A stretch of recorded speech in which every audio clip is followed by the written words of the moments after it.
The whispers in Dust Creek were as fine and sharp as the red grit that blew in from the plains.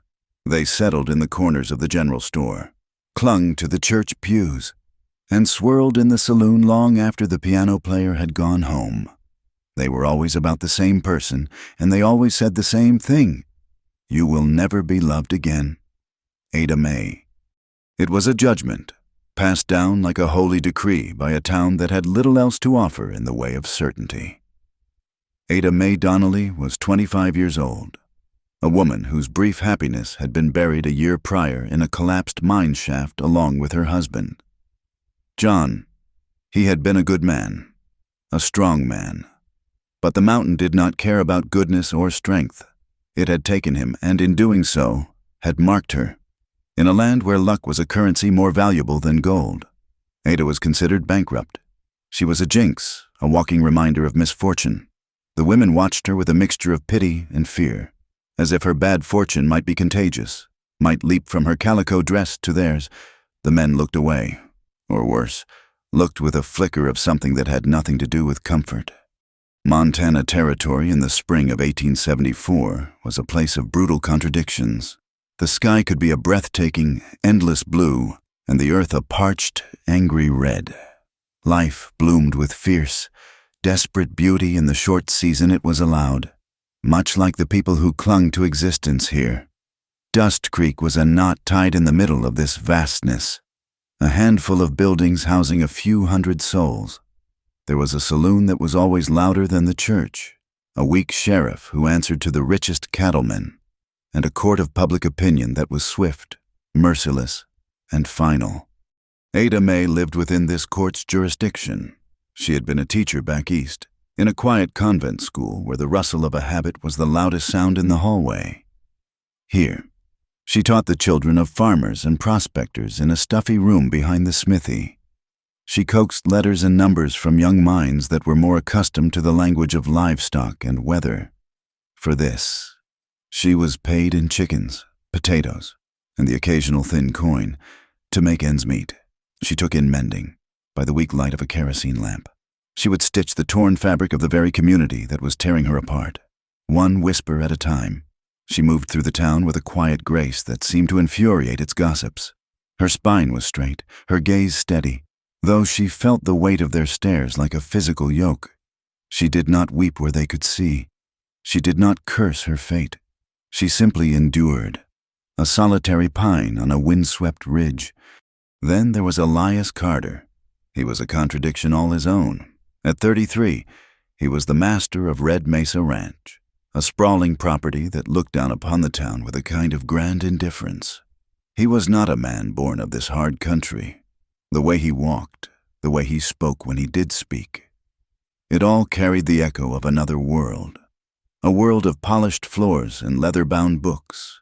He had come from the east some years ago, after the war had bled the country dry, and bought the land from a man who had lost his nerve.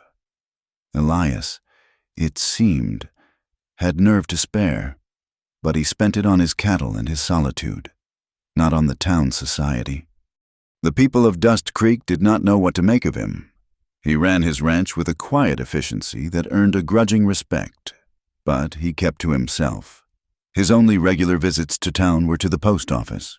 He received parcels of books from Boston and sent thick letters addressed to scientific societies. He was a gentleman rancher, a scholar in a saddle, and this made him an object of intense curiosity and suspicion. He was a puzzle the town could not solve, and they watched him with the same wary fascination they afforded a passing storm cloud. He was handsome in a severe, thoughtful way, his face browned by the sun, but his eyes holding a depth that spoke of education and sorrow. He seemed a man perfectly content with his own company, a fact that made him all the more intriguing. Their first meeting was an accident of dust and fear. Ada was guiding her old mare, Buttercup, down the main road, a bag of flour balanced precariously behind her saddle. A trio of cowboys, drunk on cheap whiskey and the sheer force of their own youth, galloped out of the saloon, whooping and firing their pistols into the air. The sound, sharp and violent, sent Buttercup into a panic. The mare reared, eyes wide with terror. and bucked hard. The flour sack burst, dusting the air with a white cloud, and Ada was thrown to the ground. She landed with a hard jolt that knocked the wind from her lungs.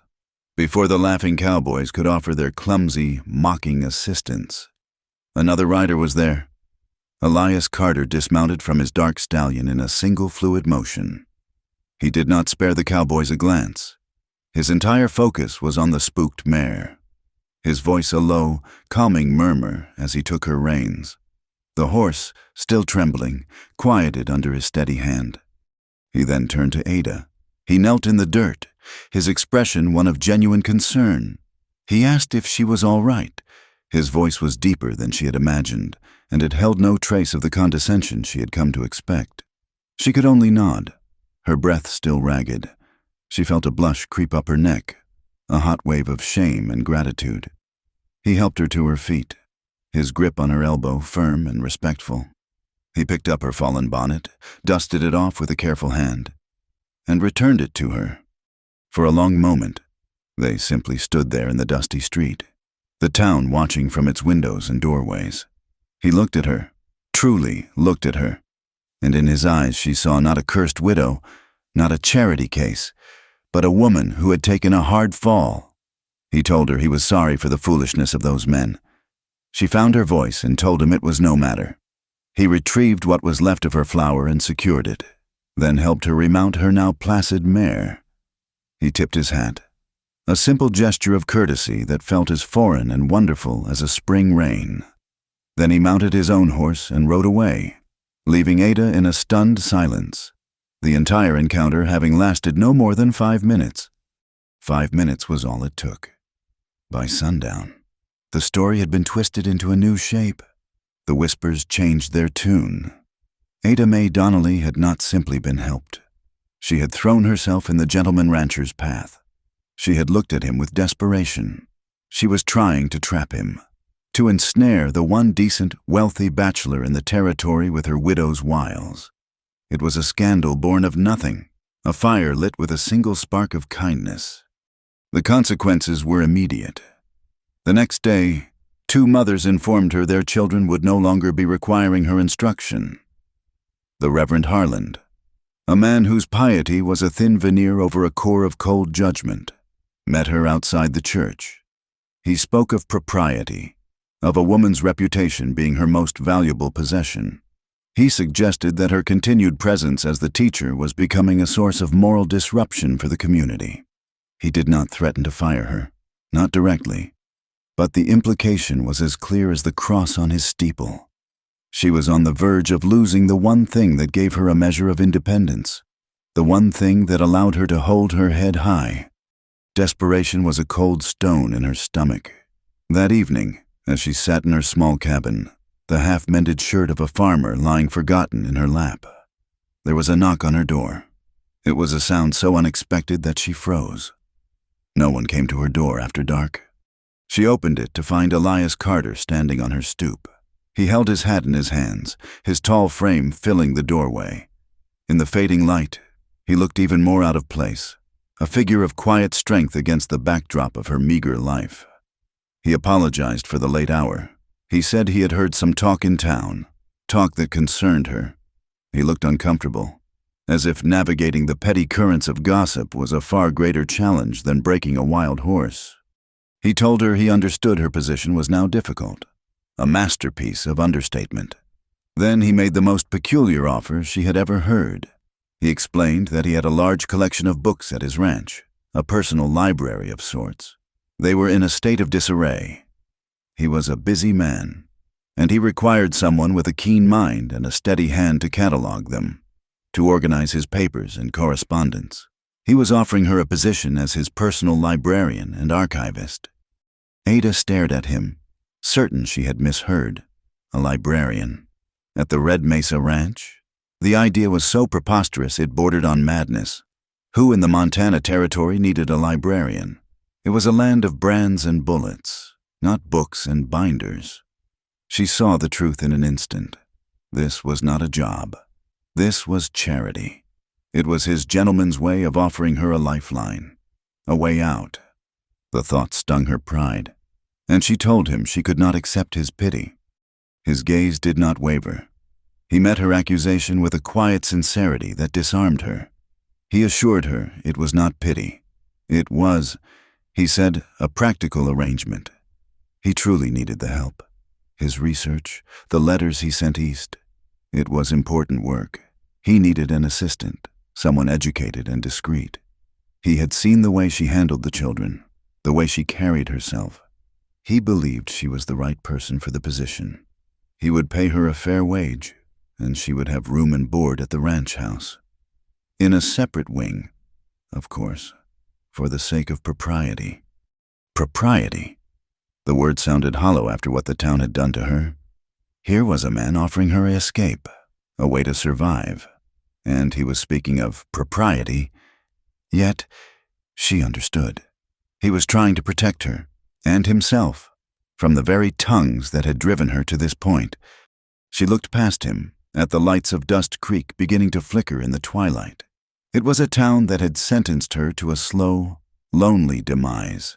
It had taken her husband, then her reputation, and now it was taking her livelihood.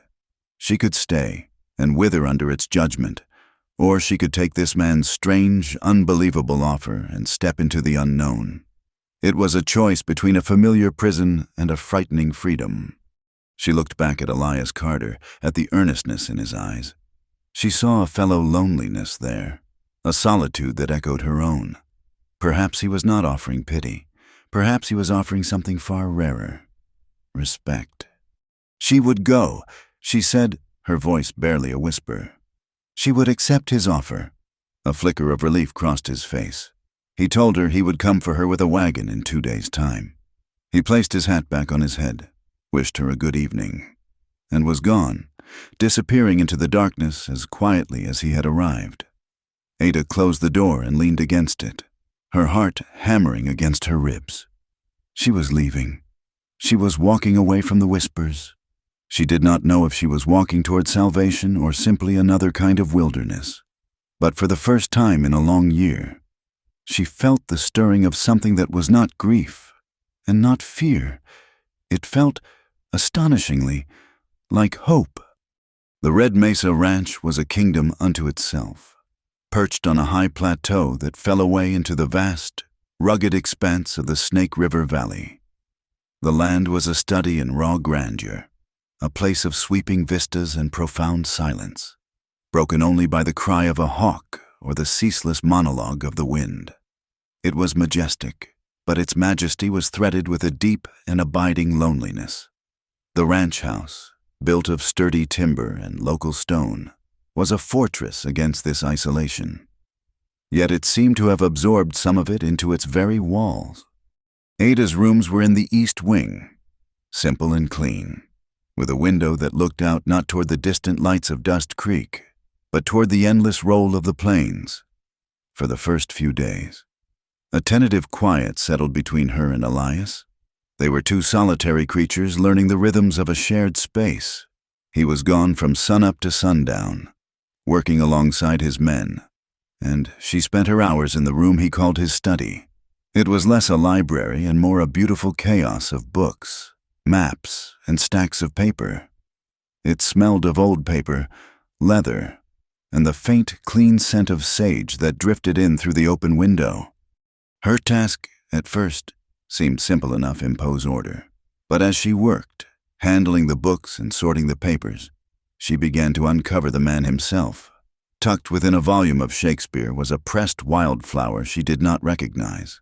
His notes were not just about cattle tallies and supply lists. They were meticulous, obsessive records of rainfall, of temperature shifts, of the very earth beneath their feet. She found carefully rendered drawings of plants, their root systems and seed pods detailed with an artist's eye. And then there were the letters. She found drafts of his correspondence, addressed to a natural science institute in Boston. He was not merely a rancher who enjoyed reading. He was a self-taught naturalist, a scholar of this wild country he had adopted.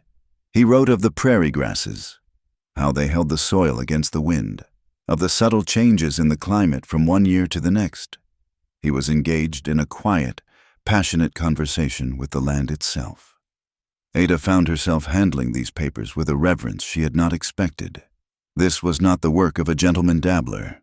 It was the work of a man searching for a different kind of truth, a logic hidden within the apparent savagery of the wilderness. He began to join her in the evenings. At first, he would simply sit in his large leather chair and read while she worked at the heavy oak desk.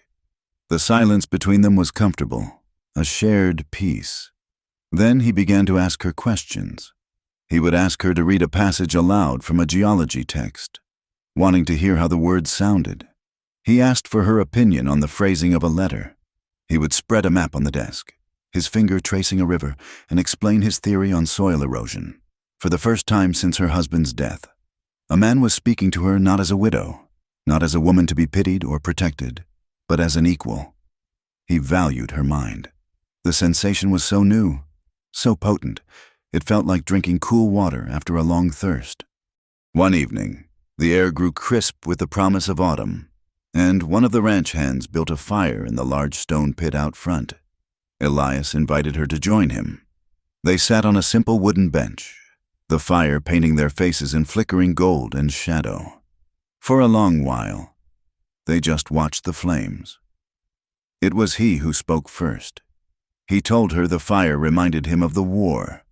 He spoke not of battles or glory, but of the endless waiting, the cold, the gnawing fear, and the way the world seemed to lose its color. He spoke of coming home to a place that no longer felt like home, of feeling like a ghost among the living. His voice was low, stripped of its usual reserve, and she heard the deep well of sorrow he kept so carefully hidden. When he fell silent, the night seemed to hold its breath. Ada found herself speaking of John, of the morning he had gone to the mine, his face bright with a foolish, beautiful optimism. She spoke of the silence that fell over the town when the news came, a silence that had felt louder than any explosion. She spoke of the hollow space his absence had carved inside her. It was a story she had never told, not really, to the people of Dust Creek. She was the jinxed widow, to this man. Sitting beside her in the firelight, she was just a woman who had lost the man she loved. He did not offer empty platitudes. He simply listened, his gaze fixed on the fire, and when she was finished, he nodded, a gesture of understanding that went deeper than words. In that shared darkness, their two separate solitudes touched, and, for a moment, did not feel so absolute. Yet, doubt was a persistent weed. A few days later, she was walking back from the creek when she heard two of the ranch hands talking. They fell silent as she approached, but she had caught the words pity, and the boss's charity. The casual cruelty of it landed like a stone, and the old insecurity flooded back in. That evening, she could not focus on her work. The words she was meant to be transcribing blurred. When Elias entered the study, she finally confronted him, her voice tighter than she intended. She asked him if this was all just an elaborate act of charity, a way for him to feel noble by rescuing the poor widow. A look of genuine hurt crossed his face. He put down the book he was holding and looked at her directly. He told her, his voice quiet but firm, that he had never once thought of her as a project. He said he had seen in her a strength and intelligence that Dust Creek was determined to grind into dust. He needed her help. Yes, but more than that. He enjoyed her company. The silence in the house, he admitted, had been getting too loud. His honesty was so plain, so unadorned, that her anger dissolved, leaving her feeling small and ashamed. She apologized, and he simply shook his head, a sad smile touching his lips, as if he understood the wounds that made her so quick to flinch. The sky turned a bruised, sickly yellow one afternoon. The wind, which had been a constant companion, began to howl, picking up a voice of pure menace.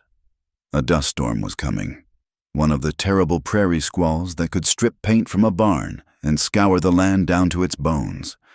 Elias found her in the study, her hands pressed against the rattling window pane. He told her they had to get to the stables. The main house had too many windows. He grabbed her hand, and they ran, bent low against the wind that tore at their clothes and filled the air with a choking red haze. The stables were dark and filled with the scent of hay and nervous animals. The great wooden doors groaned under the assault of the storm. Outside, the world had disappeared into a roaring, blinding vortex of sand and fury. It sounded as if the world was being unmade. Ada could not stop trembling, the raw power of the storm terrifying her. She wrapped her arms around herself, but the cold was deep inside her. Elias moved closer. He did not speak. He simply reached out and took her hand. His was warm and steady. He held it, his thumb gently stroking her knuckles. She looked up at him, her eyes wide in the gloom. He leaned closer, his voice a low anchor in the screaming chaos. "You are not cursed, Ada," he said. "You are just brave." The words struck her with the force of a revelation. All this time, she had been defined by what had happened to her, by the town's cruel superstition. This man saw not the curse, but the courage it had taken to survive it, in the heart of the storm, with the world seeming to end outside. She felt a profound and overwhelming sense of peace. The trembling subsided, and she held his hand as tightly as he held hers. The storm passed as quickly as it had come, leaving a world remade in a coat of red dust, but the other storm, the one in Dust Creek, was just beginning to build. A week later, Reverend Harland rode out to the Red Mesa. He looked even more severe and out of place here than he did in his own church. He did not dismount, sitting astride his horse like a circuit judge ready to pass sentence. He told Elias that the town was in an uproar, that Ada's presence at the ranch, unchaperoned, was a scandal of the highest order. He demanded that she return to town, to live in a small room provided by the church, where her soul could be properly supervised. It was an order, cloaked in the language of salvation. Elias stood on the porch, his face impassive, but Ada could see the muscles tightening in his jaw. He listened to the Reverend's entire speech without interruption. When Harland was finished, Elias spoke, his voice dangerously calm. He told the Reverend that Ada was not a stray to be rounded up, nor a soul in need of his particular brand of supervision. She was an employee, an educated woman performing a valuable service, and she was under his protection. Harland's face flushed with anger. He warned Elias that by harboring her, he was inviting the town's condemnation upon himself. His reputation would be ruined. He would be an outcast, just like her. Elias looked from the Reverend to Ada, who stood just inside the doorway, her heart pounding. His gaze held hers for a long moment, and in it she saw a question and a promise. He turned back to Harland. "So be it," he said. He suggested the Reverend leave his property. Harland, sputtering with indignation, wheeled his horse around and galloped away, a retreating soldier of righteousness. The dust settled. The silence that remained was immense. Elias turned to her. He did not have to say anything. The choice was now hers, clearer than it had ever been. He had drawn a line in the sand, not just for her, but with her. He had invited her to stand on his side of it, fully aware that the whole town would speak ill of him. To stay would be an act of open defiance. To stay would be to accept his protection, and in doing so, to bind her fate to his. She looked at the study, at the books and the maps, a world where her mind was valued. She looked at this quiet, honorable man who saw not a curse, but bravery. She thought of the whispers and the cold stares of Dust Creek. She had been living under the weight of their judgment for a year. It was a heavy, suffocating thing. To step across that threshold felt like taking her first breath of clean, free air. She met his gaze, and for the first time she did not look away. She would stay. The fragile peace of Red Mesa was shattered by the arrival of a man who seemed to carry a different world with him on the soles of his polished city boots. He came not on horseback, but in a hired carriage from a town further down the line, a vehicle that looked fussy and out of place against the stark landscape. He was younger than Elias, handsome in a way that was sharper and more restless. The cut of his coat spoke of tailor shops and paved streets, and he moved with an impatient energy that was entirely at odds with the deliberate pace of the ranch. This was Jonas Carter, Elias's brother, and he brought the shadows of the past with him. He greeted Elias with a handshake that was more of a contest than a welcome. His eyes, a paler, colder blue than his brother's, swept over the ranch house, the corrals, the vast, empty land, and his expression was one of thinly veiled disdain. When Elias introduced Ada, Jonas's gaze flickered over her and then dismissed her, as if she were part of the furniture. He addressed her as the help and asked her to fetch him a glass of water, a command delivered with the casual arrogance of a man accustomed to being obeyed. Elias corrected him, his voice level but with an edge of steel. He told him Ada was his archivist, not his servant. Jonas raised an eyebrow, a smirk playing on his lips. An archivist? Here. It was clear he found the notion absurd, a foolish indulgence of his eccentric older brother. From that moment on, he treated Ada with a condescending courtesy that was more insulting than open rudeness.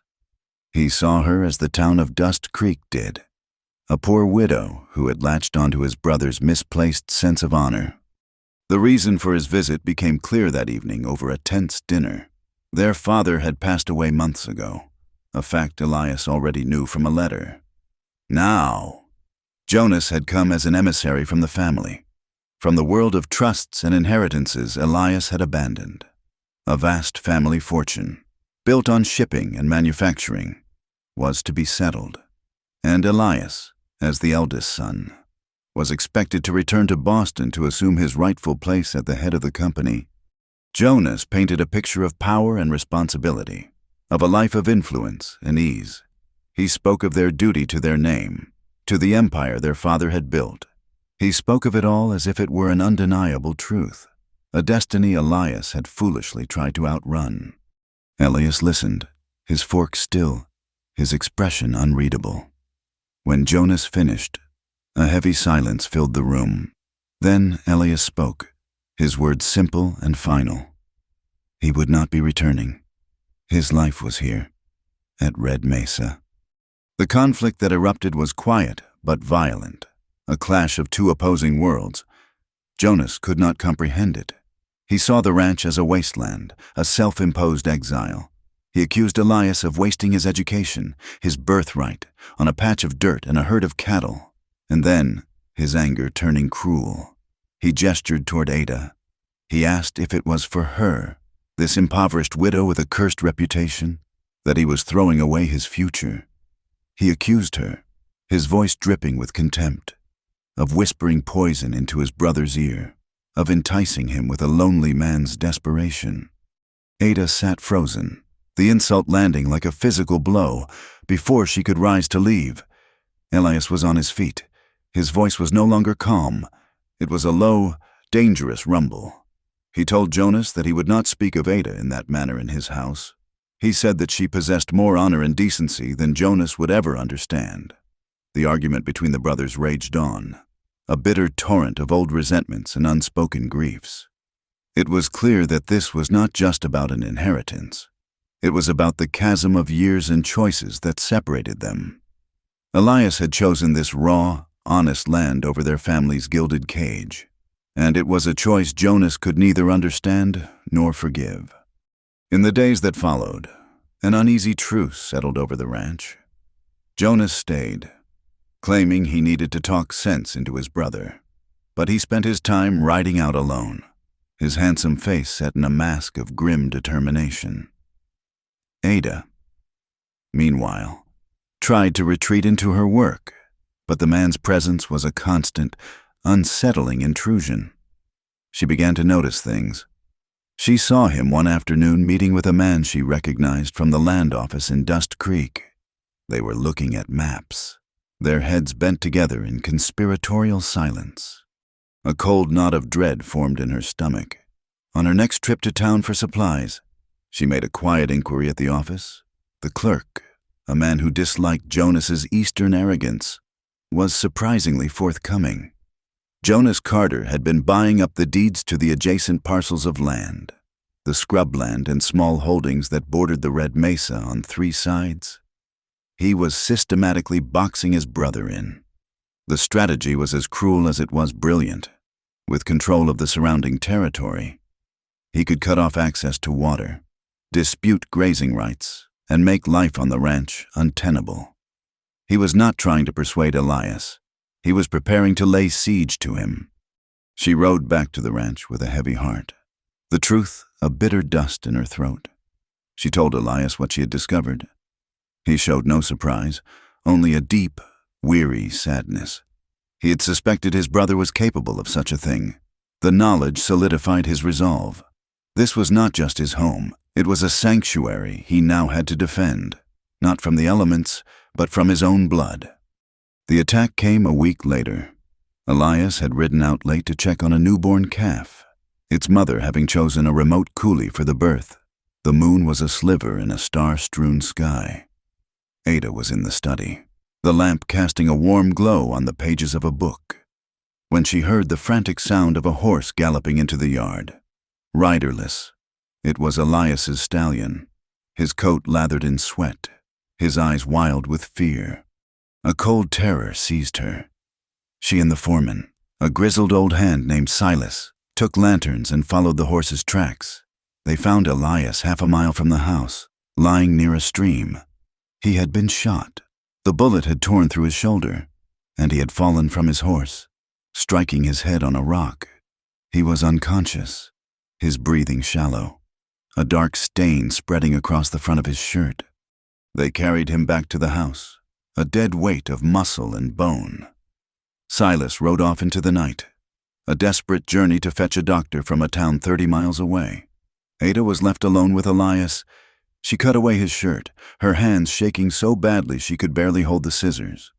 The wound was ugly, but the bleeding seemed to have slowed. It was the gash on his head that frightened her more. She cleaned both wounds as best she could with hot water and carbolic soap, her movements slow and deliberate, a desperate attempt to impose some small order on the violent chaos.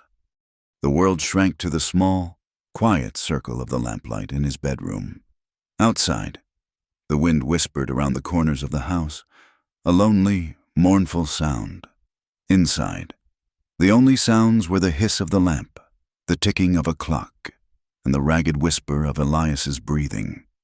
She sat by his bedside, bathing his forehead with a cool cloth, watching the rise and fall of his chest. He was no longer the self-sufficient rancher, the quiet scholar. He was just a man, wounded and terribly vulnerable. In his helplessness, she felt a surge of protectiveness so fierce it stole her breath.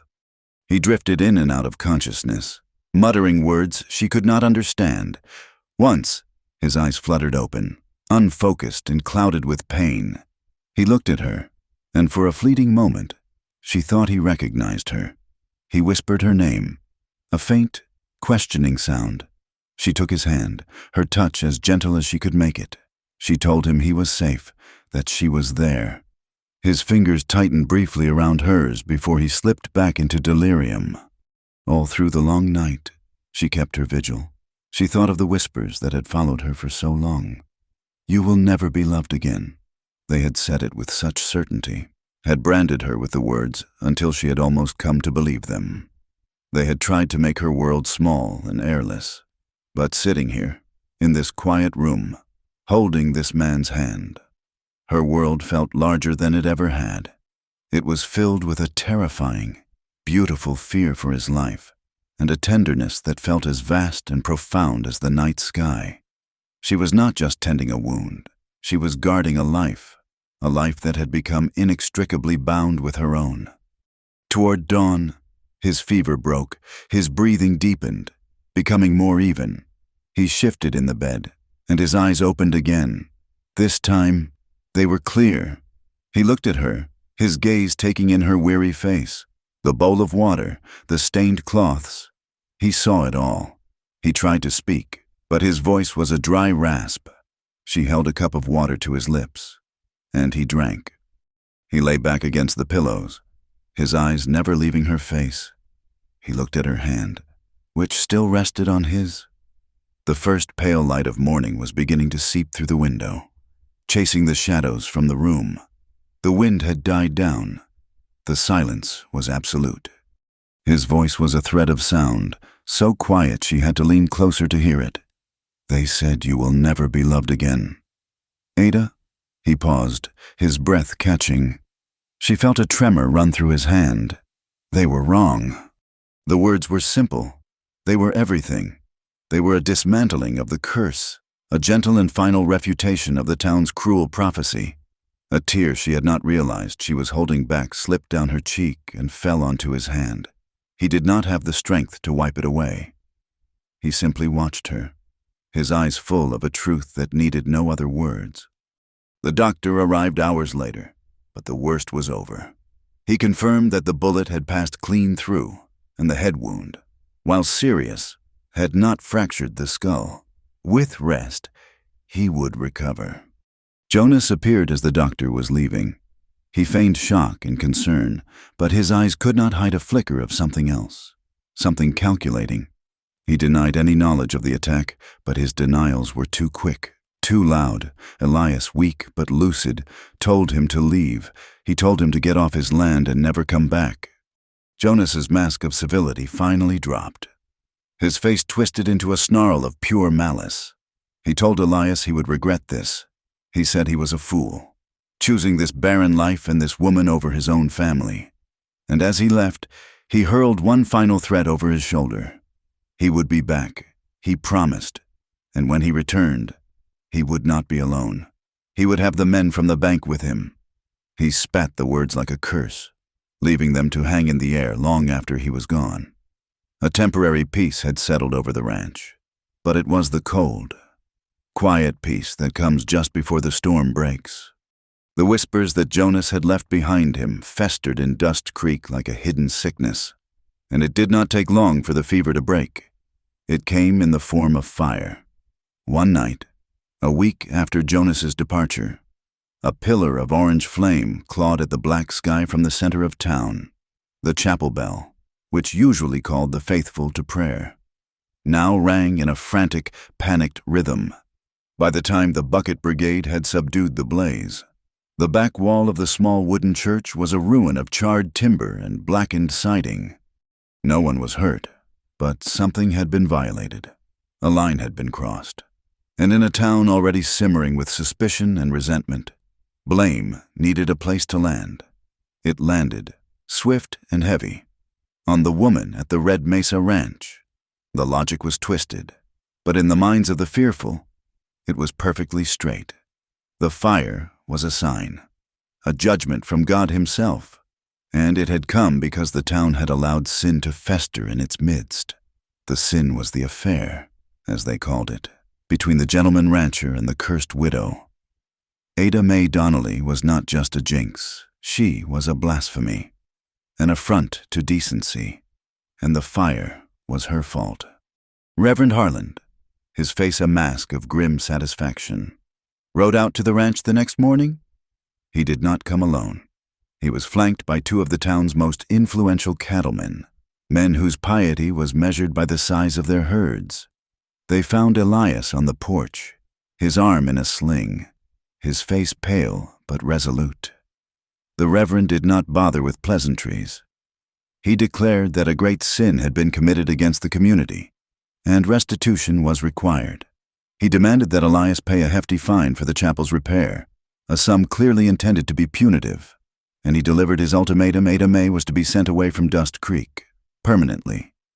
If Elias refused, the town council, guided by the Reverend's moral authority, would see them both formally shunned. Elias listened to the pronouncement, his eyes cold. He told Harlan that a fire was a tragedy, not a divine message, and that blaming Ada was the act of fools and cowards. He refused to pay the fine, stating he would not fund their persecution, and he made it clear, in a voice that left no room for debate, that Ada was not going anywhere. The men left, their faces dark with fury, the air thick with unspoken threats. Elias, however, was not a man to simply stand his ground. He was a man of logic and law, despite the pain in his shoulder. He rode into town the next day, intending to file a formal complaint of harassment against Harlan and the council with the town's only lawyer. The lawyer, a man with a perpetually damp handshake and shifty eyes, listened to Elias's story with a show of great sympathy. He clucked his tongue at the injustice, shook his head at the town's backwardness, and promised to file the necessary papers immediately. He assured Elias that the law, while slow, would ultimately protect his rights. Elias left the office feeling a sliver of hope, a belief that reason could still prevail. He was wrong. The lawyer, as Ada had suspected during Jonas's visit, was a man whose loyalty was for sale, and Jonas Carter had already paid the highest price. The complaint was never filed. The shunning began immediately. It was a silent, suffocating war. When Ada rode to the general store for supplies, the proprietor suddenly found he was out of everything she needed. Flour, sugar, coffee. All were mysteriously unavailable to her. The other women in the store turned their backs, forming a solid wall of calico and condemnation. Children who once might have offered her a shy wave were now hurried away by their mothers, as if her very presence were a contagion. She was rendered invisible, a ghost in a town that had decided she no longer existed. Every closed door, every averted gaze, every whispered comment that ceased the moment she drew near was a small, sharp cut. She returned to the ranch empty-handed, the humiliation a cold weight in her chest. She found Elias in the barn, his face grim. He had heard. The news had already traveled, a triumphant declaration of the town's power. He saw the look on her face, and his own hardened with a quiet, desperate anger. He had brought her to Red Mesa to escape this, and instead, he had led her into the heart of a bigger, uglier battle. Just when the isolation felt absolute, a crack appeared in the wall of silence. A rider approached the ranch. It was a woman, sitting straight in her saddle, her face weathered by the sun and by a sorrow of her own. Her name was Mary Lou Thatcher. She was a widow herself, her husband taken by a fever 3 years prior. She ran her small homestead with a toughness that had earned her a grudging respect. She dismounted and met Ada on the porch, her eyes direct and kind. She held out a small sack of flour and a tin of coffee. She said she had heard what happened at the store, and she called it a disgrace. She told Ada that she did not believe in curses, but she did believe in cruelty, and what the town was doing was a sin far greater than any they accused Ada of. She looked at Ada, woman to woman, and said something that resonated with the force of a fundamental truth. "No one," she said, her voice firm, "has the right to tell another person they cannot love or be loved." It was a simple declaration, an act of quiet rebellion that meant more to Ada than 1,000 sermons. Mary Lou could not stop the shunning, but she had proven it was not unanimous. One person had dared to be decent. It was enough. That evening, Elias made a decision. He packed a bag. He told Ada he was going to stay in town for a while, in the small room he kept at the hotel. She was terrified for him, thinking he meant to confront Harland, to start a fight he could not win, but his plan was something else entirely. He was not going to fight their hatred. He was going to shame it. The next morning, the people of Dust Creek woke to a strange sight. Elias Carter, the wealthy, educated gentleman from the East, was at the burned chapel. He was not directing a crew of hired men. He was alone. With his good arm, he began the work himself. He pried away the charred timbers, his movements slow and awkward due to his injury. He hauled away debris in a wheelbarrow. His fine clothes were soon covered in soot and grime, his hands blistered and raw. He worked from sunup to sundown, a silent, solitary figure of penance for a sin he had not committed. At midday, he did not go to the hotel to eat. He set up a makeshift kitchen near the church, a camp stove and a large pot. He cooked a simple, hearty stew, the smell of it drifting through the town, and he offered a bowl to anyone who passed by, including the very men who had scorned him. At first, they refused, their pride and suspicion holding them back. But the sight of this man, this outsider, laboring to rebuild their church while offering them food, was a profound and deeply unsettling spectacle. It went against everything they expected. They had wanted a villain, an arrogant sinner to rail against. Instead, They had a man quietly and humbly mending the very fabric of the community they had accused him of tearing apart, a few of the poorer farmers, men whose stomachs were emptier than their pride, were the first to accept a bowl of stew, then a few more. They ate in a confused silence, unable to reconcile the man before them with the monster from the town's gossip. The gentleman rancher, covered in mud and soot, was slowly, painstakingly, eroding the foundations of their self-righteousness, just as this strange, fragile truce seemed to be taking hold. A carriage rolled back into town. Jonas Carter had returned. He did not look chastened or remorseful. He looked triumphant, and he was not alone. With him was the sheriff and a tight-lipped man in a city suit. Jonas held a sheaf of official-looking papers in his hand. He found Elias at the chapel, his face and arms streaked with black. Jonas surveyed the scene, a cruel, satisfied smile playing on his lips. He did not waste time with greetings. He handed the papers to Elias. It was an official court order, a lien against the Red Mesa Ranch for a substantial sum of unpaid property taxes. Taxes that had been mysteriously overlooked for years until now. The order gave the bank, a Denver institution with which Jonas had considerable influence, the right to seize the property in lieu of payment. It was a perfectly legal, perfectly vicious checkmate. Elias read the document, his face losing what little color it had. He looked from the papers to his brother's triumphant face. He understood everything in that moment. The lawyer's betrayal, the timing of this final assault. It was all Jonas. It had always been Jonas. He would fight it, Elias said, his voice a low growl. He would take it to a higher court. He would not let him steal his home. Jonas just laughed. He told him to try. The courts, the banks, they were his world, not Elias's. He had already lost. He gave him 30 days to vacate the property. Then he and his men turned and walked away, leaving Elias standing in the shadow of the half-repaired church, holding a piece of paper that represented the ruin of his life. Ada had seen the carriage arrive and had ridden into town, her heart pounding with dread. She found him there, staring at the seizure notice.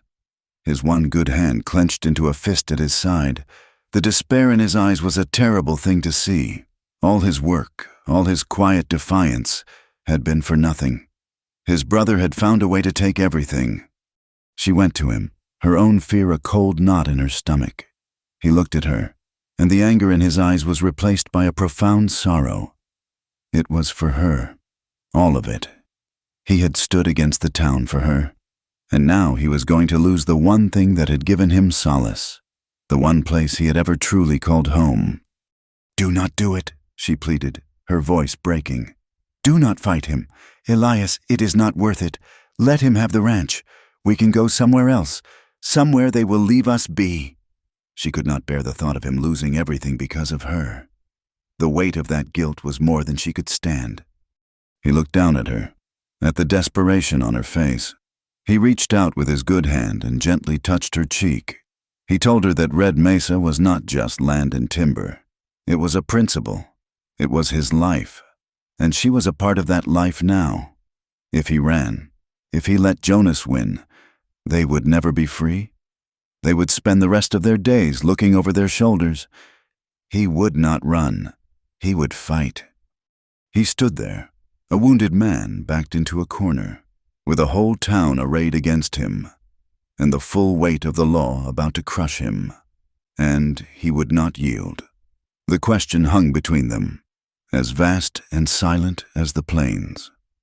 Could a love that had only just learned to speak its name possibly be strong enough to survive this? The 30-day countdown on the seizure notice was a cold, silent clock ticking in the background of their lives. But nature provided a more immediate and brutal timeline. Winter did not arrive gently that year. It descended from the mountains like a predator, a thing of teeth and ice. The wind developed a new, keener edge, and the sky turned a hard, unforgiving gray. The deadline to vacate the ranch was just 2 weeks away, a future that felt both inevitable and impossible. Jonas had remained in town. a strutting victor overseeing the final days of his brother's defeat. But the suffocating stillness of a Montana winter began to wear on his impatient city nerves. When the first flakes of snow began to drift down, thick and wet and heavy with promise, he decided he had waited long enough. He hired a man with a sturdy wagon and 2 strong horses to take him east, dismissing the warnings of the old-timers who squinted at the sky and spoke of a blizzard. He was wrong. The snowfall that had begun as a gentle dusting became a thick, swirling curtain, and then, an all-out assault, the wind began to scream, a high, thin sound that vibrated in the bones. It was a white hurricane, a storm that erased the world, leaving nothing but a roaring whiteness. Jonas, caught on an open stretch of road miles from town, panicked. In his haste to push onward, a wheel of the heavy wagon slipped into a deep, snow-hidden rut and snapped. The driver, a simple man named Peterson, was thrown from his seat, his leg twisting beneath him with a sickening crack. Jonas, seeing the man lying injured in the rapidly deepening snow and the useless wagon, made his choice. He cut one of the horses free from its harness, mounted it, and rode off, leaving Peterson to his fate.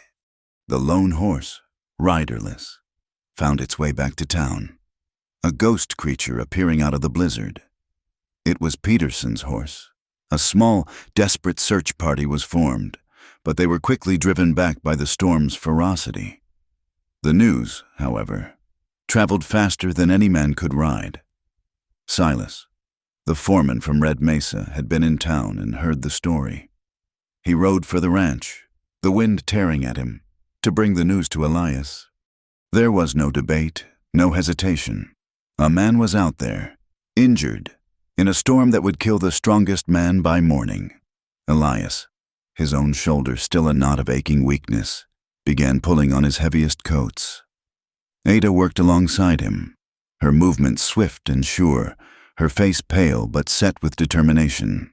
They packed blankets, a flask of whiskey, lanterns, and a medical kit. To leave the ranch was a terrible risk, but to do nothing was unthinkable.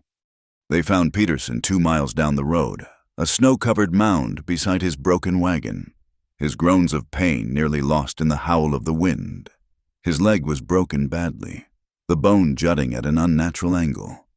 Getting him onto the back of Silas's horse was a nightmarish struggle against the man's pain, the blizzard, and Elias's own physical limitations. Every lift and pull sent a fresh wave of agony through Elias's wounded shoulder, but his face was a mask of concentration. They fought their way back to the ranch, a slow, brutal procession through a world of blinding white. They got Peterson inside, into a bed near the hearth, where Ada cut away his frozen trousers and did her best to splint the horrifying injury. But their work was not done. The cattle, the herd, was the lifeblood of the ranch, and in a blizzard like this, they would drift with the wind until they piled up in a ravine or simply froze where they stood. They had to be found, rounded up, and driven into the relative safety of the main barn. Leaving Peterson in the care of the cook, Elias and Ada went back out into the storm. Silas had already gone to the north pasture. They would take the west. The world outside the warm circle of the lamplight was a maelstrom of ice and wind. The snow was knee-deep now, and visibility was less than 10 feet. It was like moving through a roaring, frozen nightmare. They rode separated, calling out to each other, their voices ripped away by the gale. The air was so cold it burned the lungs, and every breath was a visible plume of white. They found the first of the cattle huddled behind a rock outcropping, their backs coated in a thick layer of snow, their heads low against the wind. Driving them was a slow, punishing process. The horses struggled through the drifts, and the cattle, half frozen and terrified, were reluctant to move. It was a battle for every single foot of ground gained. Ada's face was numb, her fingers clumsy and stiff inside her gloves. She could see Elias, a phantom shape moving through the swirling snow, his body language speaking of a deep and growing exhaustion. They found more of the herd near the frozen creek bed and began to push them toward the distant, unseen barn. The work was brutal and relentless. Ada's horse stumbled, and she went down, plunging into a deep drift of soft powder that momentarily swallowed her. For a terrifying second, she was lost, disoriented in the roaring whiteness. Elias was there in an instant, his hand grabbing her arm, hauling her back to her feet and pushing her back into the saddle. They were making progress, a slow, stumbling retreat toward safety. When Elias suddenly slumped forward over his horse's neck, Ada called his name, her voice sharp with fear. He did not answer. He slid from the saddle, not with a fall, but with a slow, boneless collapse, and disappeared into the snow. Panic, cold and sharp as an icicle, pierced through her exhaustion. She threw herself from her horse and plunged through the drifts to his side. He was conscious, but barely. His face, visible in the momentary glow of her lantern, was a ghastly, waxy white. The cold, the exertion, the lingering weakness from his gunshot wound, it had all conspired to take him down. He was shivering violently, his teeth chattering uncontrollably. He could not get to his feet. The barn was still too far. She could never carry him. He would die right here, in this frozen wasteland. Her mind raced, a desperate, frantic search for a solution. She remembered a small line cabin, a dugout, really, built into the side of a hill not far from the creek. It was little more than a hole in the ground with a crude door, but it would be shelter from the wind. It was their only chance. She looped the reins of his horse around his chest, under his arms, and used the animal to drag him through the snow, a dead weight against the storm. She half carried, half pulled him, her own body screaming with the effort, her lungs on fire. Finding the dugout in the whiteout was a miracle of instinct and luck. The door was frozen shut, and she had to throw her entire weight against it, again and again, until it broke open with a groan of tortured wood.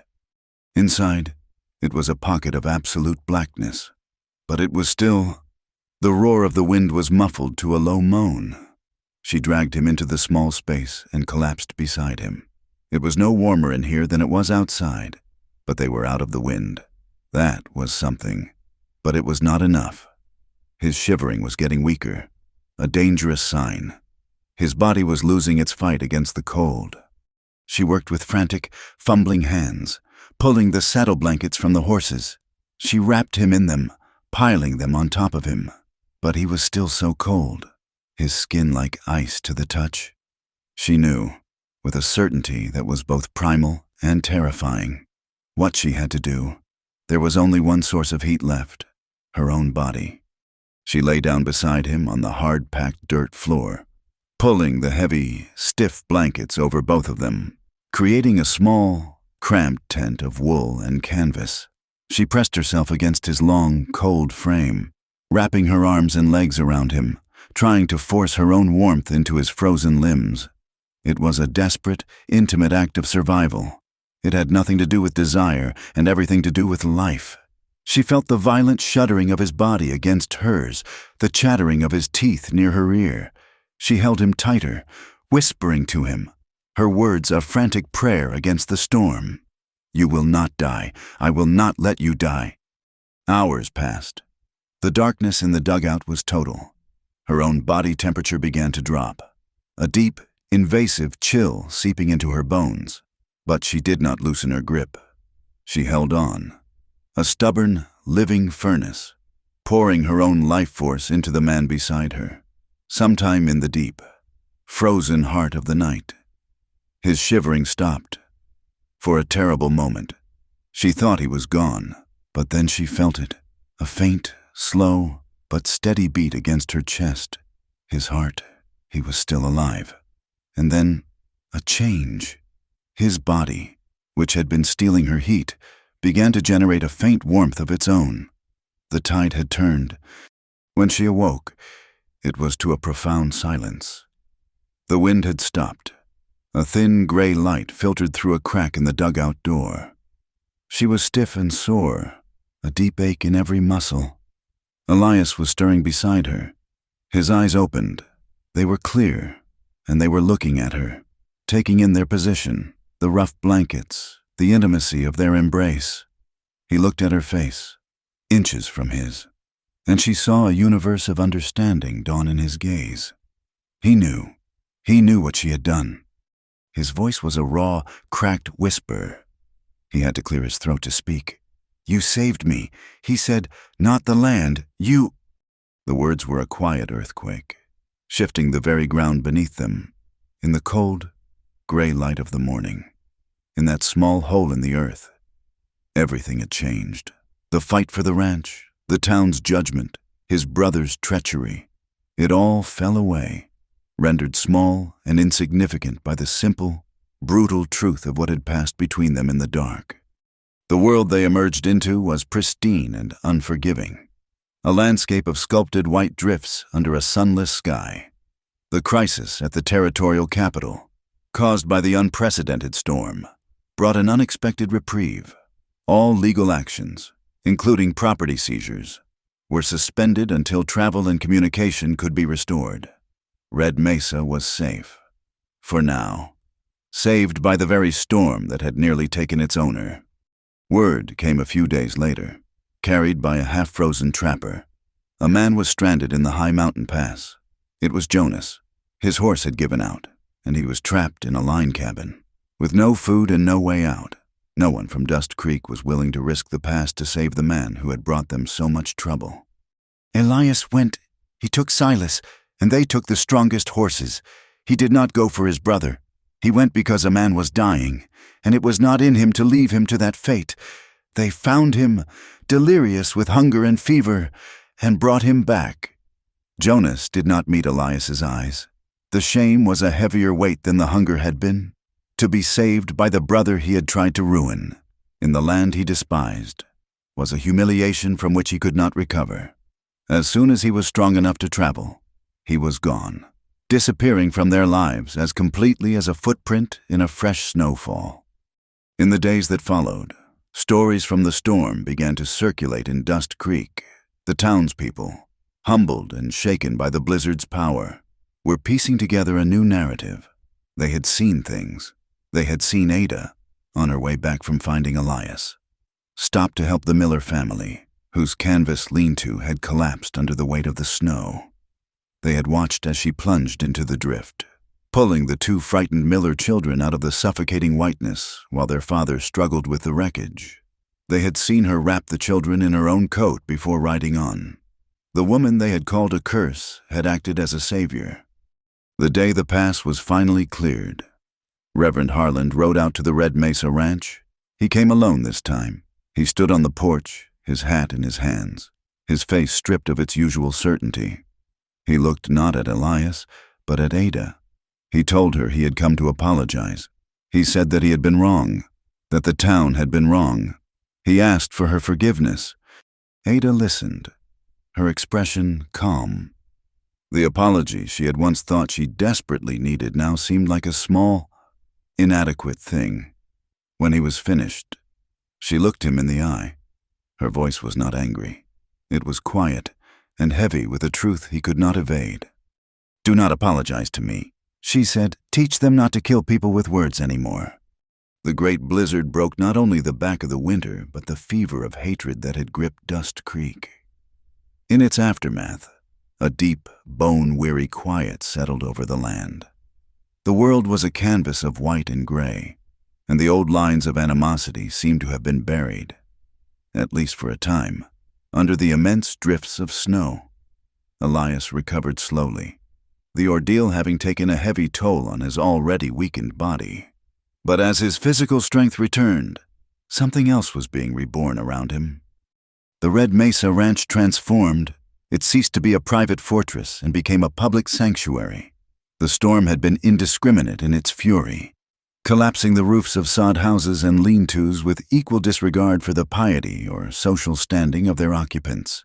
Families who had lost everything, who had once been the loudest voices in Ada's condemnation, now found themselves seeking shelter under Elias Carter's roof. He took them all in without a word of reproach. His large home, once a bastion of solitude, was now filled with the cries of children, the low murmur of worried conversations, and the smell of coffee and wood smoke. In this new, crowded world, Ada became the quiet center. She moved through the chaos with a calm competence that was both astonishing and soothing. She organized the kitchens, stretching their dwindling supplies to feed dozens of mouths. She tended to the sick and the frostbitten, her hands gentle and sure. And in the long afternoons, when the work of survival eased for a few precious hours, she gathered the children in the study. Elias's books, once his private escape, now became their lifeline to a world beyond the snow. She taught them their letters, read them stories of faraway lands, and in doing so, she built a small, warm pocket of normalcy in a world that had been turned upside down. The study became a makeshift schoolhouse, and from it, the first seeds of a new community began to sprout. The story of their survival in the storm, once a private truth known only to them, became a piece of local lore. Silas, their foreman, was not a man given to exaggeration, but his spare, unvarnished account of the events was more powerful than any tall tale. He told of how they had ridden into the teeth of the blizzard to save Peterson. He told of their desperate fight to save the herd. And he told, his voice dropping with a kind of awe, of finding them the next morning, alive, in the dugout. He did not speak of the intimacy of their survival, but the townspeople, their imaginations fired by the raw drama of it all, filled in the blanks. The narrative shifted. They were no longer the scandalous couple, the sinner and his temptress. They were the survivors, the man who had faced down death and the woman who had brought him back. Their story was no longer a scandal. It was a strange and wonderful kind of miracle. As Elias grew stronger, he too began to change. The wall of reserve he had built around himself had been irrevocably breached. He walked among the families staying at his ranch, listening to their stories of loss, offering what comfort he could. He saw the children, especially the ones who had been left orphaned by the hard winter, and a new sense of purpose took root in him. One afternoon, as the snows began to melt, he led a small group of them to the corral. He began to teach them to ride, his voice patient and kind. He taught them not just the mechanics of horsemanship, but the language of trust between a man and an animal. This small act of kindness grew into something larger.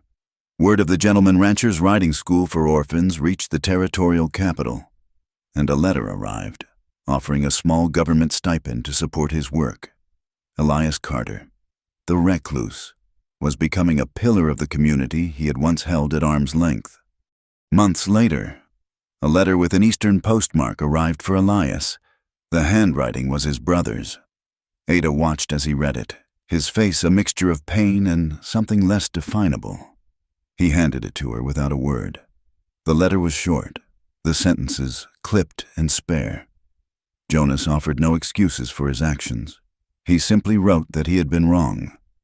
He apologized for the pain he had caused, an admission that Ada knew must have cost him a great deal. Folded inside the letter was a bank draft for a substantial sum. A postscript explained that it was to be used for the construction of a proper schoolhouse in Dust Creek, if the town would have it. It was a gesture of penance, an attempt to build something in the place of what he had tried to destroy. Another letter arrived a week later, this one for Ada. It was from her older sister in St. Louis, a woman from whom she had not heard in over a year. Her sister had read a small article in a traveling newspaper, a sensationalized but largely accurate account of the blizzard and the fire at the chapel. She wrote of her fear, her relief, and her pride. The last lines of the letter made Ada's eyes well with tears. "I was so worried for you, alone out there," her sister wrote. "But reading this, I see you are not alone at all. You are finally living the way Mama always taught us to love without fear of what the world will say." The words were a validation, a thread connecting her back to a life before grief and judgment, a reminder of the woman she had been, and the woman she was now free to become. The world thawed, and life returned to the high prairie. The families who had sheltered at Red Mesa began to rebuild their lives, but they left a permanent change in their wake. The ranch was no longer a place of silence. It was a hub of activity, a center of the slowly healing community. One evening, as the setting sun painted the undersides of the clouds in shades of rose and gold, one of the ranch hands sat on the porch steps, playing a soft, slow tune on a harmonica. The melody was simple and sweet, full of a gentle melancholy. Elias came and stood beside Ada, where she was watching the sunset. He did not speak for a long time. They just listened to the music and watched the colors fade from the sky. Then he turned to her. He took her hand, his touch warm and familiar. A slow smile touched his lips. He asked her, his voice low and a little rough, "If I were to ask again, would you say yes?" She looked up at him, at the quiet strength in his eyes, at the man who had stood with her against the world. She thought of the cold, dark dugout and the warmth that had passed between them, a life force stronger than any storm. Her answer was as simple and true as the harmonica's song. "Now I would—" They were married 2 weeks later, not in a church, but on the porch of the ranch house, overlooking the valley. Reverend Harland had offered the use of his newly repaired chapel, a gesture of peace, but they had politely declined. Their union did not belong to the town or its institutions. It belonged here, on this land that had tested them and ultimately saved them. Mary Lou Thatcher stood as their witness, her weathered face beaming with a fierce, protective joy. Silas was there, and Peterson, his leg healing in a crude but effective cast, and the handful of ranch hands who had become their steadfast family. It was a small ceremony, marked by no great fanfare, but it possessed a quiet, unshakable rightness. That spring, the Red Mesa bloomed with a ferocity Ada had never seen. After the crushing weight of the snow, the earth seemed to erupt in a celebration of life. The prairie was a carpet of Indian paintbrush, of bluebells and wild flax. The air was sweet with the scent of sage and damp earth. It was a resurrection. Standing beside Elias on the porch, now her husband, her partner, her friend. Ada watched the first of their orphan students take a young colt out into the flowering meadow. She looked at the vibrant, tenacious life all around her, and she knew, with a certainty that settled deep in her soul, that she was home. The whispers of the past were gone, replaced by the steady, quiet rhythm of a love that had been earned, a peace that had been fought for, and a future that was, at long last, their own. The quiet rhythm of their new life was a balm. The days were filled with purposeful work, the evenings with a companionable peace that was still a novelty to them both. But the past is not a country one can leave behind entirely. It is a landscape that is carried within, and sometimes, in the dead of night, its old battlefields erupt once more. The first time it happened, Ada awoke to the sound of a strangled cry. She sat up in the darkness, her heart hammering. Elias was thrashing beside her, caught in the grips of a dream. His hands were clenched into fists, and he was muttering, his words thick and frantic, names she did not know, orders to men who were not there. He was not in their bed at the Red Mesa Ranch. He was somewhere else, a place of smoke and fear. She reached out and touched his shoulder, the one that had been wounded. She called his name, gently at first, then with more urgency. His eyes flew open, but they were wide and unseeing, staring at a horror only he could perceive. He flinched away from her touch, a reflexive, defensive movement that struck a chord of terror in her. She did not draw back. She kept her hand on his shoulder, a steady, warm anchor. She spoke his name again, and then she began to talk, her voice a low, soothing murmur.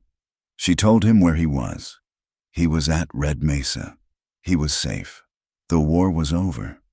She spoke of the sound of the wind in the pines outside their window, of the smell of the clean linen sheets, of the solid weight of the roof over their heads. She talked him back from the past, one simple, tangible detail at a time. Slowly, the wildness left his eyes. The tension drained from his body. He looked at her, his gaze finally focusing, and she saw a raw, ragged shame in his expression. He sat up, swinging his legs over the side of the bed, and buried his face in his hands. His breathing was harsh and uneven. He did not have to tell her what he had been dreaming. The ghosts of the war were a part of him. She knew that now. as surely as the scars on his body. She went to him, sitting beside him on the edge of the bed, and placed a hand on his back. He did not speak for a long time. When he finally did, his voice was a rough whisper. He spoke of the noise, the ceaseless, deafening roar of cannons, and the smell, a sickening mixture of gunpowder and something sweet and metallic that he could never forget.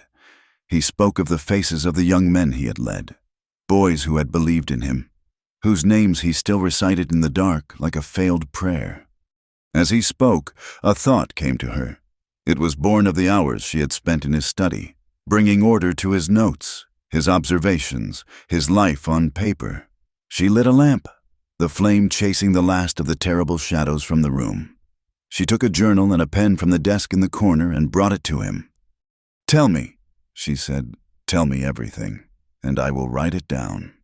He looked at her, then at the blank page, a question in his eyes. She explained that a story, even a terrible one, had less power when it was dragged out into the light. The things that haunted the darkness grew smaller when given names, when pinned to the page. It was a way, perhaps, to build a fence around the memory, to keep it from roaming freely through his nights. And so it began. It became their ritual. After a night when the ghosts came calling, they would sit in the early morning light, and he would talk. He would speak of the mud, the cold, the fear, the impossible choices, and she would write, her pen scratching across the paper, her handwriting neat and steady. She was not just his wife, she was his archivist, his confessor, the keeper of the history that was etched upon his soul. In giving his memories form and order, she was helping him to reclaim his own story, to separate the man he was now from the soldier he had been forced to become. But the past had left its scars on her as well. They were quieter, less violent, but they were there. One afternoon, returning from a trip to Dust Creek, she seemed withdrawn, the easy smile she now wore so naturally having vanished. The town had changed. People were kind to her now, respectful. The women would nod, the men would tip their hats. But she still felt their eyes on her. The stares were no longer filled with malice, but with a deep, insatiable curiosity. She was a local legend now, a character in a story they all told. And sometimes she felt as if she were a museum piece, the cursed widow who was cursed no more. That evening, she confessed her fears to Elias. She told him that sometimes, when she walked down the street in town, she could still hear the whispers, even when no one was speaking. She was afraid that this new piece was fragile, that it could be shattered as easily as it had been built. She was afraid that one day they would look at her and see the jinx again. He listened, his expression serious. He understood that a wound to the spirit could ache long after it had appeared to heal. That night, he took 2 of the most comfortable chairs from the parlor and moved them into the study. He placed them by the large window that looked out over the valley, with a small table between them. "This," he announced, "is the quiet corner. When the world outside gets too loud, or the world inside gets too loud, we will come here. This is a place where there are no ghosts and no whispers, only us." It was a simple gesture, but it was a profound one. It was the creation of a physical space dedicated to their mutual healing, a sanctuary within a sanctuary. It became their habit to end each day there, sometimes talking, sometimes reading, sometimes just sitting in a comfortable silence, watching the stars appear over the dark rim of the plains. It was in the quiet corner, a few weeks later, that Elias made a confession of his own. He was looking out the window, his expression thoughtful.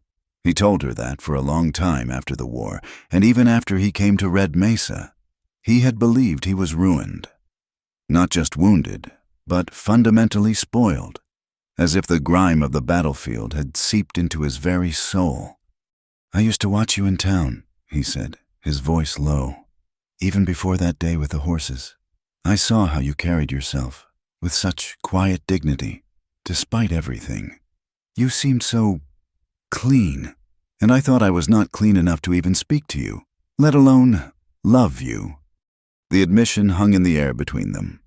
a revelation of a vulnerability she had never suspected. She saw now that his solitude had not just been a preference, it had been a form of self-imposed exile. He had judged himself more harshly than any town gossip could. She reached across the small table and took his hand. Her own voice was thick with emotion when she replied, "Love does not need to be clean. Elias," she said, "it just needs to be true." The words were an absolution, a release from a prison he had built for himself. He turned from the window and looked at her, and the gratitude in his eyes was so deep it was bottomless. He leaned forward, and she met him halfway.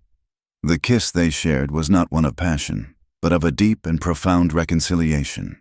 It was a kiss of acceptance, a sealing of a pact to love not just the best parts of each other, but the broken parts, too.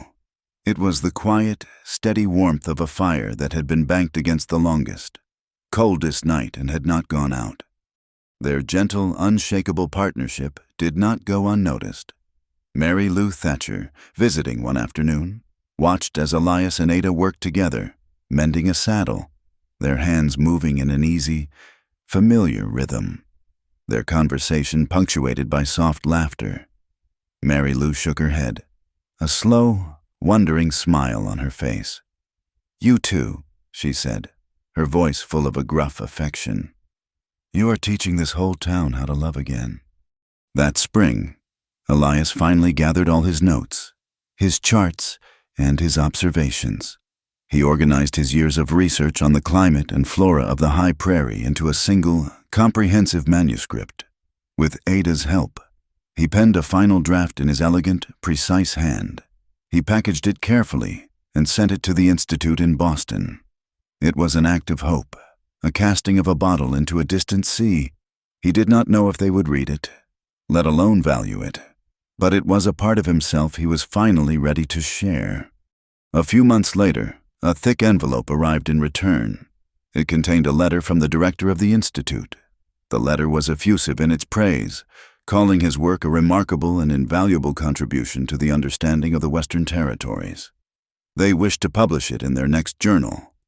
They asked if he would consider writing more. Reading the letter, Elias stood a little taller, the quiet pride in his face a beautiful thing to see. He had bridged his two worlds. The scholar and the rancher were, at last, the same man. One afternoon, Ada gathered the children in the study, in the small schoolroom she had created. She had a new story for them. She had written it herself. It was called The Cursed Widow. The children listened, their eyes wide, as she told the tale of a woman in a small village who everyone believed brought bad luck. The story told of how the woman was shunned and whispered about until she was all alone. But the story did not end there. It told of how the woman, instead of believing the whispers, chose to believe in her own hands and her own heart. It told of how she tended a garden that everyone else said was barren and brought forth beautiful flowers. It told of how she rescued a traveler lost in a great storm when no one else would venture out. She read them the final lines, her voice soft and clear. And in the end, the people of the village realized that the woman was not cursed at all. The only curse had been in their own hearts, the curse of not being brave enough to be kind. And the widow. She was not a widow anymore. She was just a woman, living in a house, in a garden, in a world she had helped to make beautiful again. She closed the book, and the children were quiet for a moment. And then they began to clap. The peace they had built was a tangible thing, as real as the solid timber of the ranch house and the warm scent of baking bread that now often filled it. The Red Mesa had become more than a ranch. It was a small, thriving colony of hope. The schoolhouse, funded by Jonas's penance and built by the hands of the community, stood as a proud new landmark. The laughter of children, once a foreign sound, was now the property's most constant music. This quiet prosperity, however, cast a long shadow, and in a land where desperation was its own kind of law, a shadow was a dangerous thing to cast. The danger came with the autumn rains. It was not a sudden storm, but a cold, relentless drizzle that turned the rich red earth into a thick, clinging mud. For days, the world was a study in gray, the sky pressing down on the land, blurring the line between the earth and the heavens. It was in this murky twilight that they came. They were not a gang of noisy cowboys, but a dozen riders, grim and silent, their face hidden by the low brims of their hats. They were hard men, their clothes worn, their eyes holding the hollowed-out look of those who had nothing left to lose. They had heard the stories of the gentleman rancher, of a place with full larders, healthy livestock, and few guns. They saw not a sanctuary, but an opportunity. The attack was a brutal, efficient shatter of the evening's peace. There was no warning, only the sudden explosion of a window, the splintering of the front door, and the terrifying, inhuman yells of men bent on plunder. Elias had been in the study, going over his meteorological notes with Ada. In the space of a single heartbeat, he transformed. The quiet scholar vanished, and the soldier he had tried to bury took his place. His movements were clipped and precise. He pushed Ada away from the window, his voice a low, urgent command. "Get the children, take them to the cellar, bar the door." He grabbed the heavy rifle he kept mounted over the fireplace, his face a mask of cold fury. He was not a hero charging into battle. He was a man defending the last bastion of his soul. As Ada ran, herding the terrified women and children toward the heavy cellar door, she saw him organizing the few ranch hands, Silas at his side. They were hopelessly outnumbered, but they were not cowards. They took up positions, using the sturdy walls of the house and the stone corral as cover. Ada's world shrank to the dark, musty confines of the cellar. She was surrounded by the whimpering of children and the frantic, whispered prayers of the women.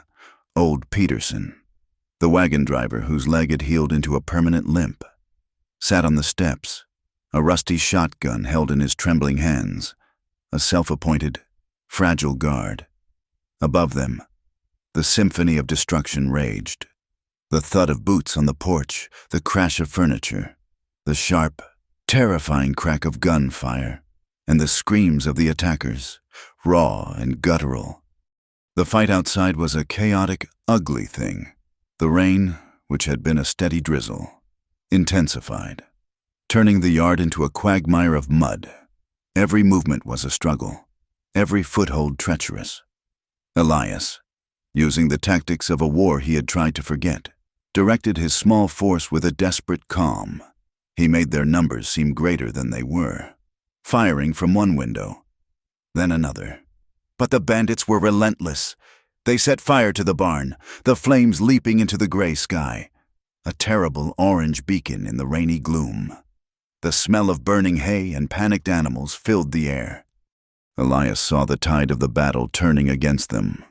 2 of his best men were down, and the attackers were growing bolder, using the cover of the smoke from the burning barn to advance on the house. He knew he had to break their charge, to do something to shift the momentum. He saw the leader, a big, bearded man, directing his men from behind the water trough. Elias took a steadying breath, lined up his shot, and fired. The man cried out, clutching his arm, but he did not fall. Enraged, the leader and 2 of his men charged the house, their pistols firing wildly. Elias fired again, but in the slick mud, his footing gave way.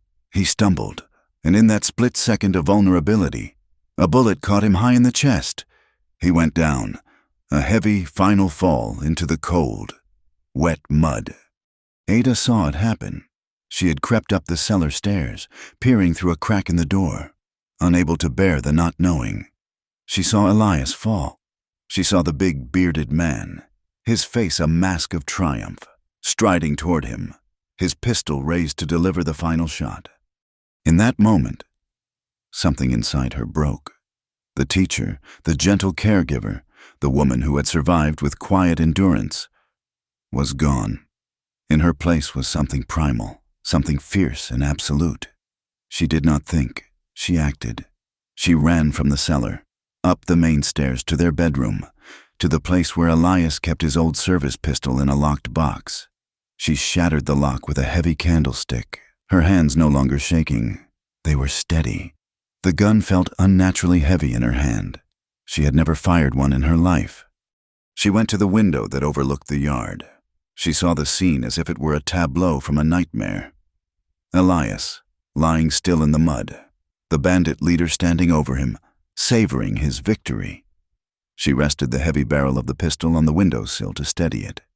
She remembered Elias explaining it to her once, a casual lesson she had never thought she would need. Line up the sights. Squeeze the trigger. Do not pull it. She squeezed. The explosion was deafening in the enclosed room, the recoil slamming her shoulder back against the wall. Through the smoke, she saw the bandit leader stiffen. A look of profound surprise crossed his face. He touched a hand to his chest, then crumpled to the ground, as boneless as a sack of grain. The sudden death of their leader broke the bandits' will. They stared for a moment at his fallen form, then at the house, as if a ghost had shot him. Then they scrambled for their horses, a disorganized, panicked rout, and fled into the rain and the darkness. The silence they left behind was more shocking than the noise had been. Ada did not move from the window for a long moment. Then she dropped the gun as if it were a hot coal and ran. She ran out into the mud, into the rain, her dress soaking through, her feet slipping in the mire. She fell to her knees beside Elias, turning him over with a strength she did not know she possessed. His eyes were open, but they were glazed with pain. The front of his shirt was a dark, spreading stain of red. He was breathing, but it was a shallow, rattling sound. She cradled his head in her lap, her tears mingling with the rain on his face, whispering his name over and over again. His lips moved. He was trying to speak. She leaned close, her ear to his mouth, desperate to catch the words. They said, "You would never be loved again, Ada," he whispered, his voice a thread of sound. A faint, sad smile touched his lips. He coughed, and a fleck of blood appeared at the corner of his mouth. "But you proved them wrong, too." His eyes closed. His body went limp in her arms. A single ragged cry of pure anguish tore from her throat and was swallowed by the vast, indifferent sky. Silas sent the youngest ranch hand on the fastest horse, a desperate 80-mile ride to Fort Benton, the nearest place that might have a real doctor. For 2 days. Ada did not leave Elias's side. She and Mary Lou, who had ridden out the moment she saw the flames, tended to him. They boiled water, cleaned the wound as best they could, and prayed. He was alive, but just barely, lost in a deep, feverish darkness. The people of Dust Creek, hearing the news, came. They came not as gawkers or gossips, but as neighbors. They came with food, with blankets, with offers of help. They looked at the burned-out barn, the bullet-scarred walls of the house, and they looked at Ada, her face pale and drawn, but her resolve unbroken. And they saw the truth of what this couple had built, and what they had almost lost. They began to work, clearing debris, mending fences, their quiet labor a communal act of atonement. And for the first time, when they spoke to her, they did not call her Ada May or the widow. They spoke to her with a new, profound respect. They called her Mrs. Carter. The doctor from Fort Benton was a gruff, weary man with skilled hands. He operated on Elias on the kitchen table, and when he was done, he told Ada that the bullet had missed his heart by a fraction of an inch. He had lost a great deal of blood, and the fever was high, but the man had a will to live that was as strong as any he had ever seen. He would survive. Weeks later, a copy of the Denver Post found its way to the ranch. On the front page was a story, penned by a traveling journalist who had passed through the territory and heard the tales of the fire, the blizzard, and the shootout. The headline read, "The Gentleman Rancher of Dust Creek, the man who taught a town to love again."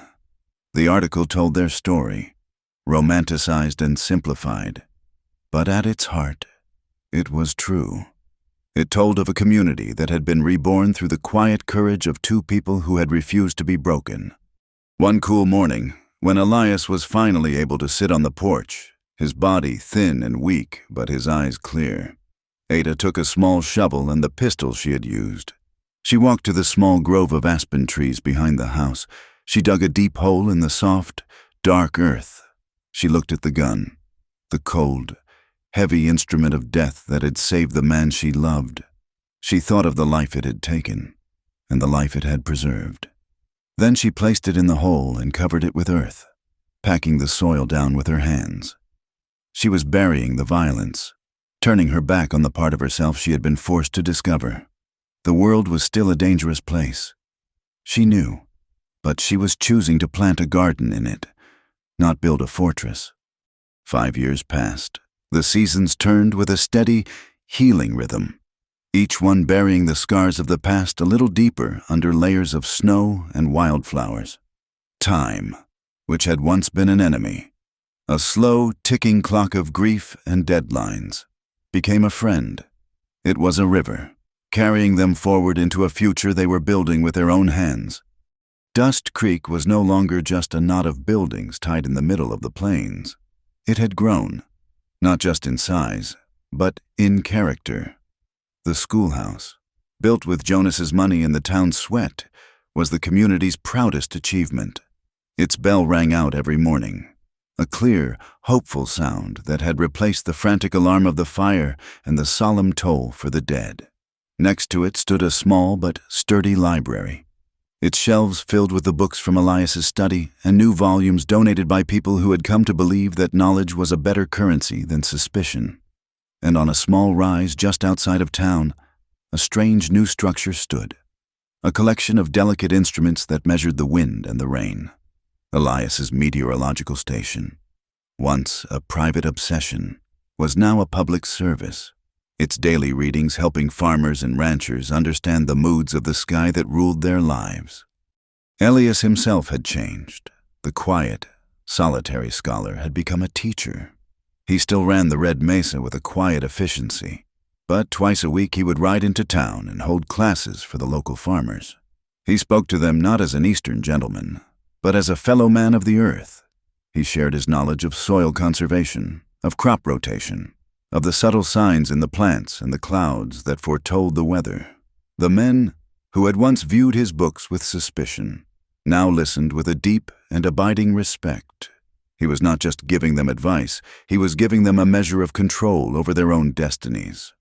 Ada's world had expanded from the confines of a single room to the joyful chaos of the schoolhouse she now ran.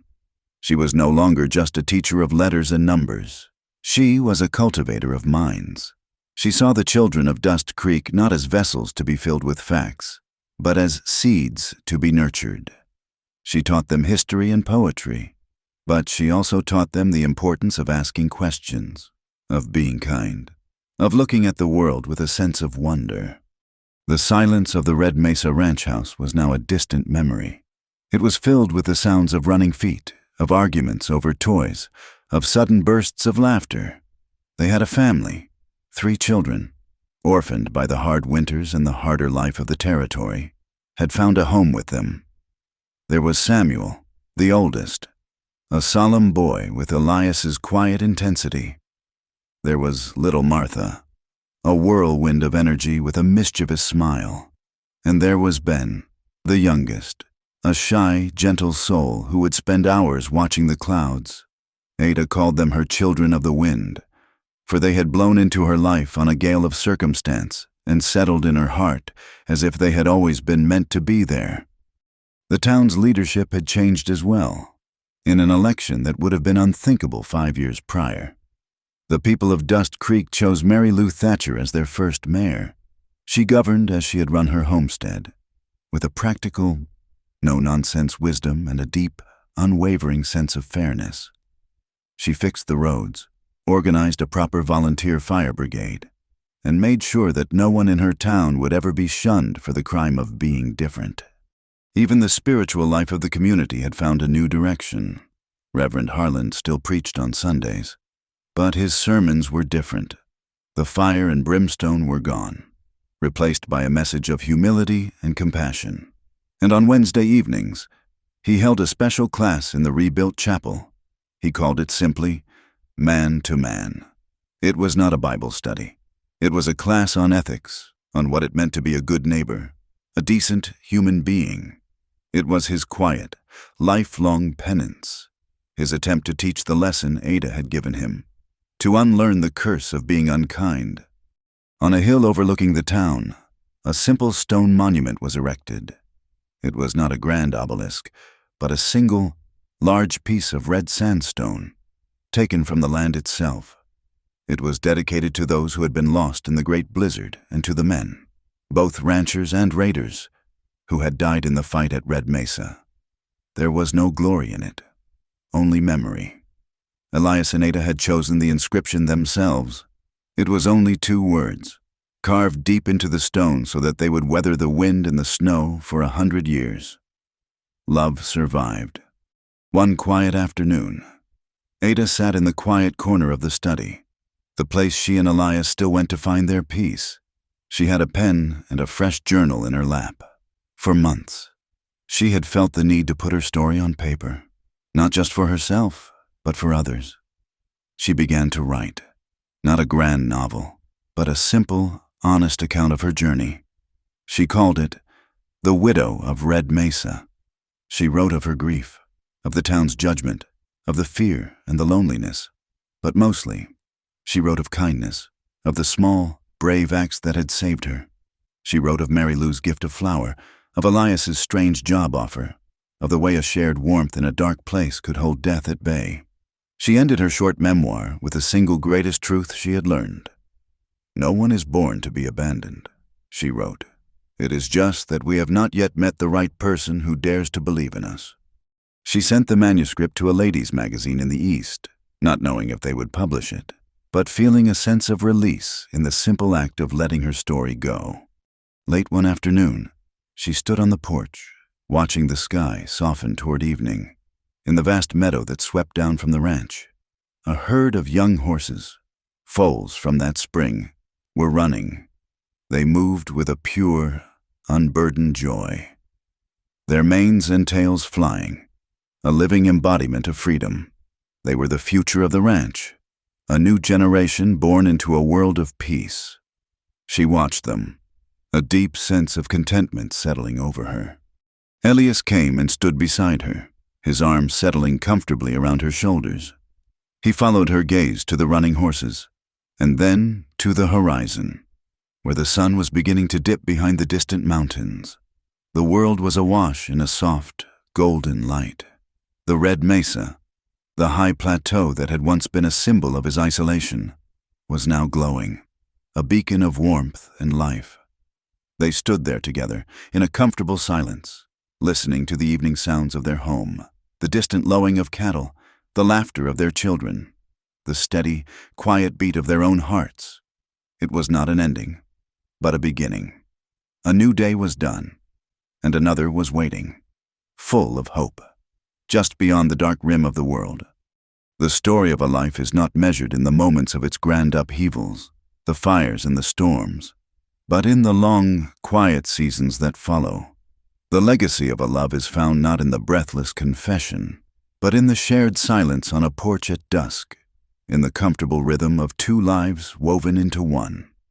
The tale of Ada and Elias Carter did not end with the burying of a gun or the publication of a newspaper article.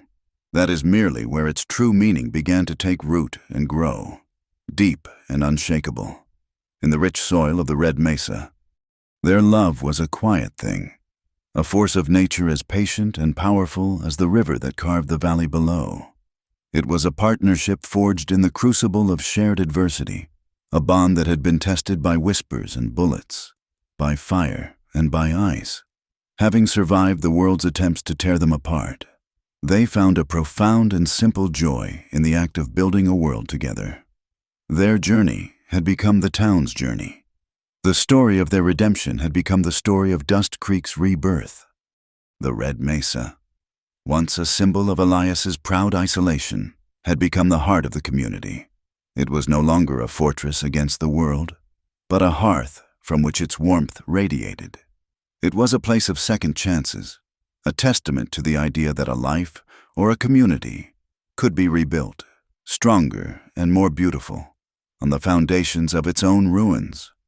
The storm, that terrible white hurricane, was now spoken of as a great baptism, a fierce cleansing that had washed away the old poisons of prejudice and fear, leaving behind a clean slate on which a new story could be written. The buried gun, resting in the quiet earth beneath the aspens, was a symbol of a conscious choice, a turning away from the cycle of violence and toward a future where growth was nurtured and conflicts were mended, not won.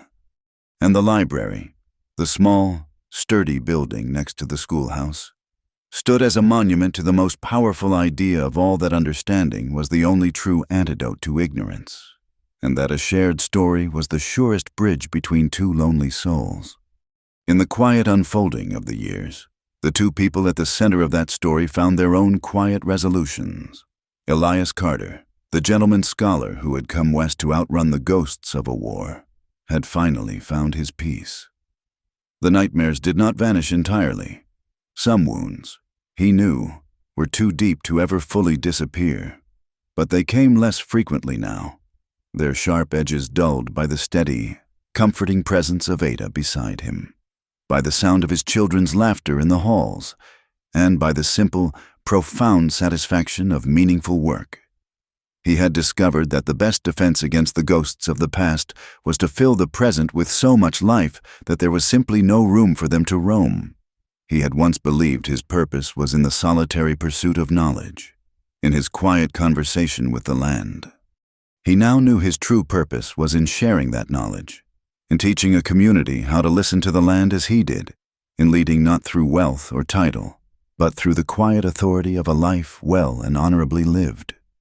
He had ceased to be an exile and had become a patriarch, the reluctant leader of a sprawling, unruly, and deeply loved family that had grown to include an entire town.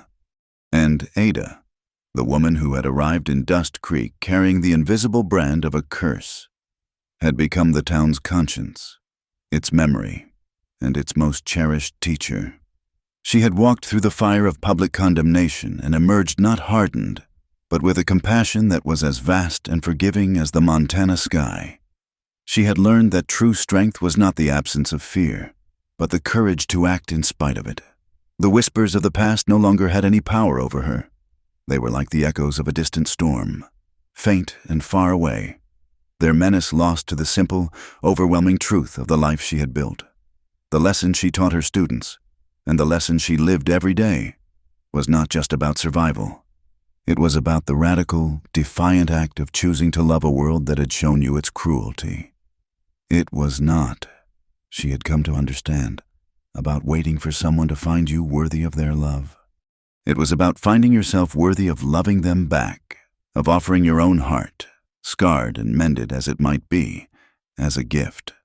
Her short memoir, The Widow of Red Mesa, had been published. It had not made her famous, but letters had found their way to her, from women in distant towns and territories, women who had their own stories of loss, who had been silenced by their own communities. They wrote to thank her for giving their silent struggles a voice, for reminding them that they were not alone.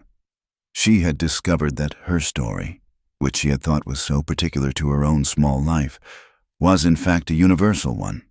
It was the story of every human heart that had ever been broken and had dared to beat again.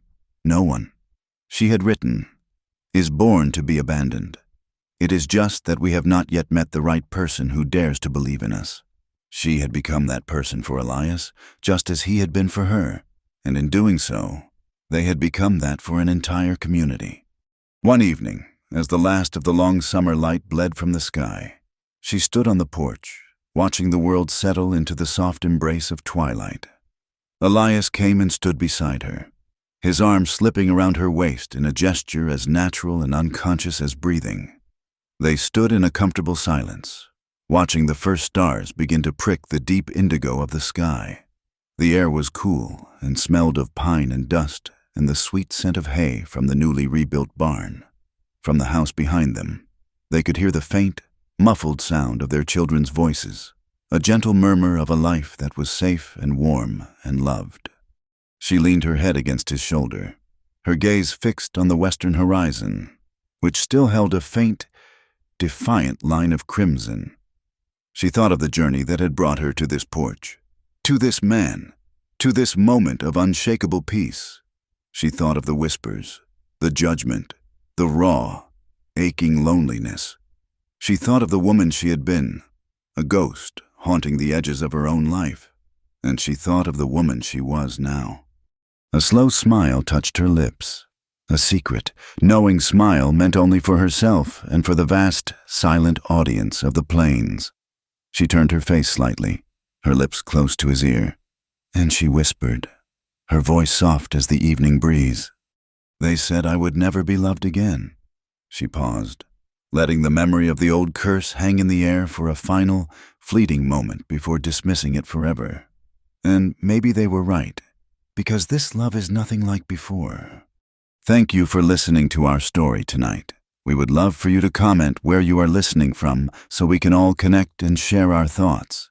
And we invite you to subscribe to our channel Wild West Night, like the video, and support us further by pressing the hype button so this story can be heard by more people.